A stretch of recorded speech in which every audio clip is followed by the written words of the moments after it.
یہ اجتماع اس لیے، یہ کوئی میلہ نہیں ہے، یہ کوئی صرف برکت کی چیز نہیں ہے، برکت بھی ہے اس میں کوئی شک نہیں، ثواب بھی ہے اس میں کوئی شک نہیں، اصل چیز کیا ہے؟ بات کو سمجھنا ہے، بات کو سمجھانا ہے، اپنی زندگی کا رخ صحیح کرنا ہے، اپنی حیثیت کو پہچاننا ہے، اپنی ذمہ داری کو پہچاننا ہے۔ ہم مسلمان ہیں، ہم اللہ کو ماننے والے ہیں، ہمیں اللہ کی ماننی ہے، ہم حضرت محمد صلی اللہ علیہ وسلم کے امتی ہیں، آپ کے بعد کوئی نبی نہیں ہے۔ ہمیں کیا کرنا ہے؟ ہمیں دین کی محنت کرنی ہے، دکان بعد میں، دین کا کام پہلے ہے، دفتر بعد میں، دین کا کام پہلے ہے۔ ہمیں پہلے یہ محنت کرنی ہے، اسلام چمک جائے، اسلام چمک جائے، اللہ کا کلمہ بلند ہو جائے۔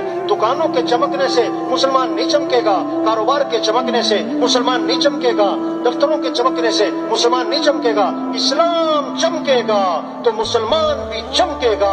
اگر اسلام نہیں چمکتا تو مال کی کثرت، چیزوں کی کثرت، اسباب کی کثرت، اسلحے کی کثرت، اس سے مسلمان کبھی نہیں چمک سکتا ہے۔